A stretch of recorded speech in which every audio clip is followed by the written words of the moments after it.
Alô, alô, escavanautas, eu sou o Wilson Júnior e hoje vamos conversar sobre a série Sem Limites, do Amazon Prime, que é protagonizada pelo nosso Rodrigo Santoro, uma série com um fundo histórico.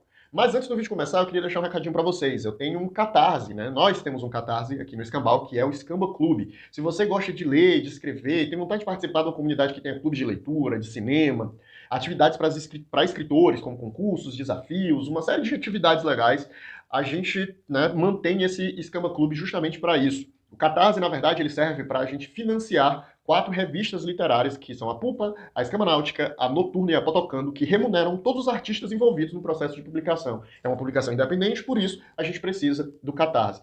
Então, a gente tem modalidades de apoio que variam, né? A gente tem uma modalidade de R$ 15, que você pode fazer parte do clube, né, e ganhar ali várias atividades que acontecem todos os meses, e você pode também ter o Escamanauta Autor, que aí você ganha acesso a cursos de escrita, tem vários cursos já lá, e a gente está constantemente atualizando o material. Então, se você conhece alguém que escreve, ou você é um pretenso escritor, ou mesmo que você não seja escritor, mas você queria mergulhar nesse ambiente aí de troca, de discussão, de debate, a nossa comunidade é simplesmente fantástica. Então, cogita dar uma clicada aqui no link e dar uma olhada no nosso projeto. Valoriza a literatura independente, porque é difícil fazer ela no Brasil.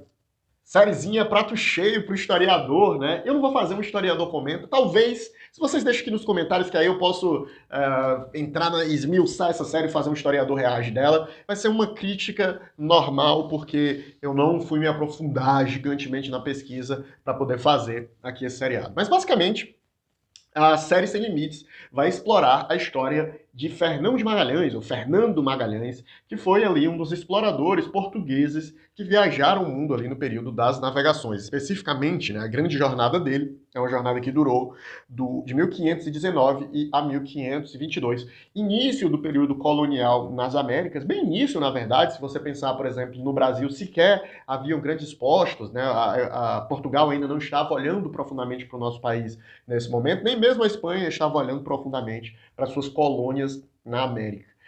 E essa viagem foi uma viagem muito importante, historicamente falando, porque ela vai basicamente ser a primeira viagem de circunnavegação do mundo. Né? Ele vai sair de Portugal e vai dar a volta ao mundo e chegar novamente em Portugal. O objetivo original da missão de Fernão de Magalhães era encontrar uma rota alternativa para um comércio de especiarias que estava sendo dominado por Portugal. E aquele mar ali na costa da África era meio que um território português, né? Então, os navegantes espanhóis que passavam por ali, né, tinham uma grande dificuldade.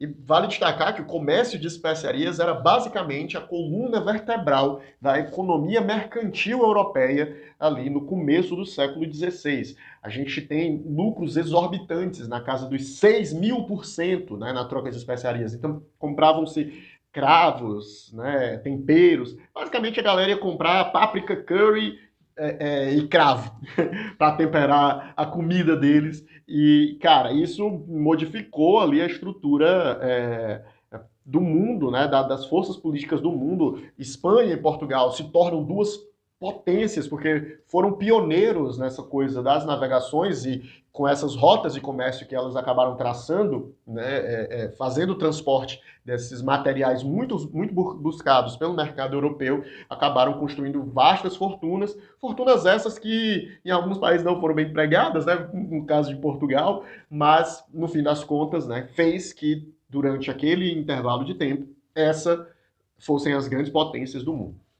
Entrando propriamente na aventura do Fernão, aqui vivido, né, pelo Rodrigo Santoro, e a gente tem ali o personagem que vai ser ali sua contraparte, que é o Elcano, que é vivido pelo professor, não vou me lembrar agora o nome do ator, me desculpem, é o professor do La Casa de Papel, uh, e ele é o piloto, né, o timoneiro, digamos assim, enquanto o Fernão é o cara que fez uma pesquisa muito vasta de cartografia, era um militar, né, de longa carreira, mas ele não era necessariamente um marinheiro, né, dessas aventuras ultramarinhas. E precisa para isso de um capitão, né, não um capitão, porque o capitão é ele, mas de um timoneiro ali, de um piloto, como eles chamam na própria série, que, né, pudesse guiar a embarcação.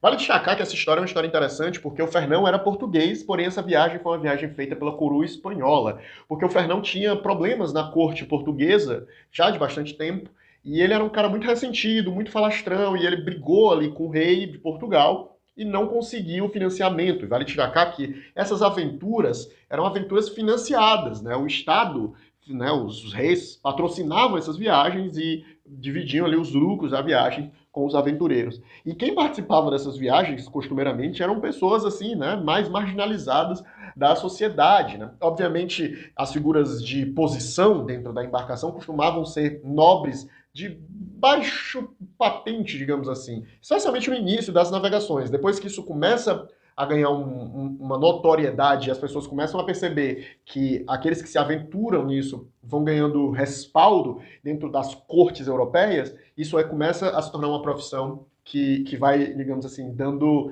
interesse. Isso é uma coisa legal que eu queria destacar, puxando um pouquinho a veia historiográfica. A corte europeia, né, a nobreza, ela era uma nobreza limpa, né, higienizada. Ela não era uma nobreza que gostava do trabalho, né, não só não queriam trabalhar, né, o trabalho era mal visto, né, as peles, aquele pó de arroz no rosto era um símbolo de que sua pele não estava bronzeada, né, a pele bronzeada significa que você estava debaixo do sol e você estava trabalhando. Fosse qualquer forma de trabalho, até mesmo o comércio, né, que a burguesia vai ascender a partir desse período, eram mal vistos, né? O dever da corte, o dever dos nobres era ser doadores, né? Os nobres, eles davam festas, eles doavam benesses, e isso vai ser um fator que vai levar à derrocada da nobreza europeia, né? Porque a nobreza estava ali, ao contrário de acumular suas riquezas, sempre doando suas riquezas, porque era a forma de se manter seu status social. Então, você ter marcas, você ter viagens, você ficar queimado e sujo por conta de uma aventura ultramarinha, por mais que isso gerasse riqueza para a coroa, isso não necessariamente é uma coisa bem vista.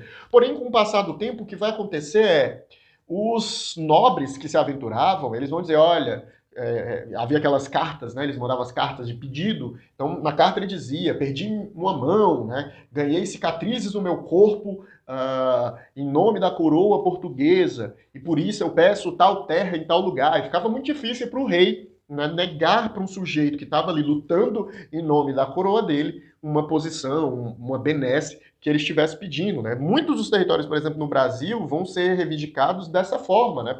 Vão ser cedidos dessa forma para nobres de menores posições. Então, obviamente, você vai ter ali toda uma elite que está muito próxima do rei, que talvez não tenha tanto interesse nessas coisas, salvo talvez por interesse de patrocinar nobres menores para fazer essa viagem, mas no fim das contas você vai ter ali um conjunto de pequenos nobres que são mais pobres, que têm menos terras ou menos importância social, e vão encontrar nessa aventura a possibilidade de ascender mais próximo à coroa.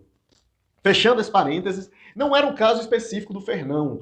O Fernão era alguém de importância, justamente porque ele já tinha lutado anteriormente, então ele já tinha passado por tudo isso. Então, nesse ressentimento, ele acaba buscando a coroa espanhola. Não preciso destacar aqui que eram os dois principais rivais do mundo, o mundo dividido pelo Tratado de Tordesilhas, né? Havia ali todo aquele conflito entre as duas coroas, dois países vizinhos, dois países potências da navegação que estavam em conflito ali constantemente. Você ter ali um nobre da corte portuguesa indo até a corte espanhola fazer esse pedido era um absurdo. Mas no fim das contas ele acaba ganhando esse apoio da coroa portuguesa, da coroa espanhola, obviamente, né, cheio de cláusulas são colocadas ali, nobres espanhóis acompanhando as viagens dele, né, próprios clérigos da Espanha acompanhando a viagem, todo mundo meio que de olho no Fernão, porque eles não confiavam, né, especialmente num sujeito que está ali traindo seu rei, né, está traindo seu rei, está traindo o voto que ele tinha dado ao rei e fazendo um voto ao novo rei. Então, toda essa atmosfera de desconfiança girava ao redor do Fernão de Magalhães. E, cara, a série, ela sofre um pouco pelo baixo orçamento. Você vê claramente que é uma série que teve um baixo orçamento, mas eu devo dizer que eu fiquei impressionado com o que eles fizeram com um pouco de... Eu não pesquisei o orçamento dessa série, mas ela teve um baixo orçamento. Se ela tiver um orçamento alto, eu vou ficar decepcionado. Aqui eu vou elogiar, tá? Elas conseguiram trabalhar muito bem, porque não preciso destacar que tudo feito dentro d'água é muito mais difícil, muito mais complexo. Claramente eles usaram muito fundo verde nessas cenas de água, né? Acredito que nenhuma, talvez pouquíssimas cenas tenham sido de fato gravadas em algum espaço mais aberto. As cenas, mas apesar disso, as caracterizações estão muito interessantes, muito bem feitas de maneira competente. Eu gosto muito de como eles retratam Portugal e Espanha nesses momentos, quando eles vão mostrar as paragens, sabe? A simplicidade, a gente acaba ficando muito encantado com megalópolis, metrópoles medievais, da fantasia, ou mesmo dos filmes, mas muitas vezes era uma coisa bem nichada, né, bem mirrada, e isso tá bem ali, bem claro na série. Um outro destaque que eu gosto que a série dá é a montagem da tripulação, né, era feita de pessoas, de bandidos, de condenados. Eram aventuras extremamente perigosas, pessoal. Você entrar num barco desse, obviamente era muito recompensador, né, você tem uma parte ali dos lucros, especialmente quando você era um camponês, um plebeu numa sociedade dessa, que você não tinha a menor possibilidade de ascensão social, e você conquistar uma riqueza através de uma aventura dessa era muito grande, porém, né, você morria com muita facilidade, né, uma série de doenças que você podia pegar, se você de repente enfrenta uma calmaria de 1 a 2 semanas, ou ausência de chuvas, de repente as pessoas começam a adoecer, né, tinha uma série de doenças que eram causadas por deficiências de vitaminas que não eram conhecidas na época e passaram a ser conhecidas e relatadas ali naquele período, né? Tanto que você vai ver ali a navegação ultramarinha do século 17, 16, né? 16, 17, 18 já é bem diferente, eles já são muito mais preparados. Nesse período, eles não conhecendo, por exemplo, o escorbuto, né? Essas coisas ainda eram desconhecidas. E a série ela vai fazer um retrato muito bem disso, né? De como eles partem, se não me engano, com 218 homens essa jornada. E assim, não dá para ser um spoiler, porque é um spoiler de uma versão histórica, mas desses 218 pessoas que embarcam, né, são 5 embarcações, apenas 5 da tripulação original voltam, né, dessa tripulação original. Então você vê como é um risco gigantesco fazer uma jornada como essa, né? Não só pelos povos que você vai encontrar que você desconhece, pelas doenças, pelo perigo do próprio mar, embarcações que não eram necessariamente preparadas para fazer jornadas muito longas.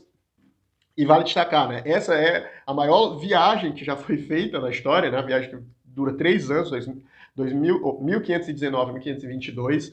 Né? Para você ter uma ideia, a viagem do Colombo para a América durou 90 dias, né? E já foi considerado, menos de 90 dias, se não me engano, 70 e poucos dias, já foi considerado um feito monstruoso, né? Para você ter a dimensão da importância do Fernando de Magalhães. E aqui eu devo destacar uma coisa, tá? A série ela peca para mim num sentido de mostrar, talvez, a postura colonial dos europeus em relação aos outros povos. A gente tem várias interações com povos nativos no decorrer da série.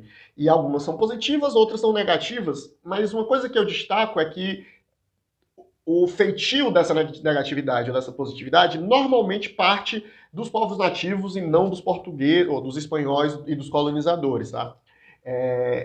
A gente tem ali algumas pinceladas de mostrar isso, mas eu achei muito sutil isso. A série ela acaba focando numa visão mais idealizada, eu diria até, dessas figuras. Né? O Fernão, na série, ele é um sujeito muito determinado, eu diria até obcecado com esse sonho e esse objetivo.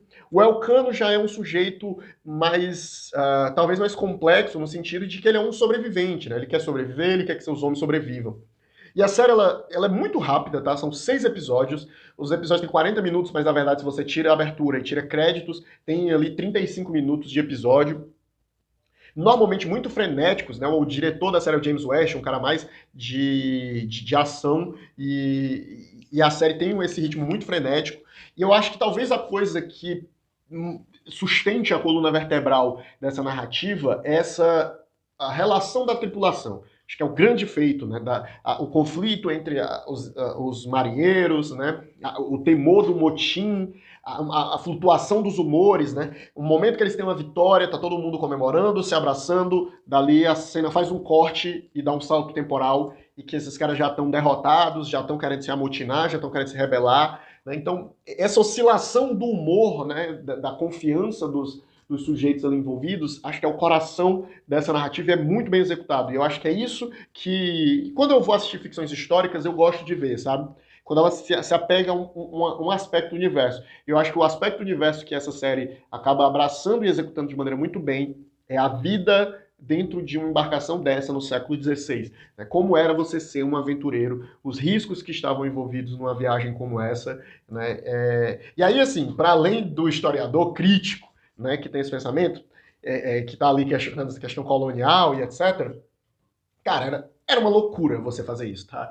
Um cara que entrava num barco como aquele, especialmente uma pessoa como o Fernando de Magalhães, que era alguém que estava numa posição de nobreza, era loucura, sabe? Tipo, porque era uma viagem absurda, em condições absurdas, Esses caras, de fato, eles tinham muito mérito nesse sentido, desse caráter aventureiro, né? Essa coisa de querer fazer um nome, de ser marcado na história, aparecem essas figuras no decorrer do tempo, né? A gente vê os relatos. Então, por mais que haja uma certa romantização dessa construção do sujeito, porque no fim das contas, lembrando a informação que eu falei lá no começo do vídeo sobre como eram extremamente lucrativas essas viagens, né? Então tinha muito dinheiro e muito poder político empregado aí, ainda assim era uma loucura. Existiam outras formas de você fazer renda que não envolvesse sua vida estar perigosamente atacada. Então, cara, eu recomendo demais a série, sabe? Eu curti, assisti rapidamente, assim, 2 dias eu vi aí os 6 episódios, frenética. Rodrigo Santoro está excelente. O elenco, na verdade, está muito bom, sabe? É muito cativante. A relação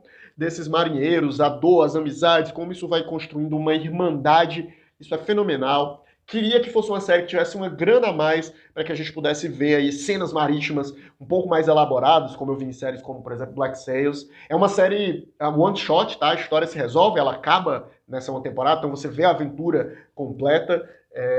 Isso é excelente, né? Você não ficar preso 1 milhão de temporadas aí numa série que pode fracassar. Então, tudo muito bem resolvido, dentro do que era possível, né? Do que eles conseguiram fazer. Uma série gravada na pandemia, então tem todas essas questões. Mas, cara, um grande acerto. Parabéns aí pro Amazon Prime e pro Rodrigo Santoro, que se envolveu num projeto excelente. Espero que vocês curtam. Deixa aqui a opinião de vocês nos comentários. Se vocês quiserem que eu faça um vídeo detalhando a parte histórica, eu faço. Mas deixa aqui nos comentários, porque eu não sei se muita gente vai nem ver essa série. Imagine 2 vídeos sobre ela. A gente se vê numa próxima e tchau.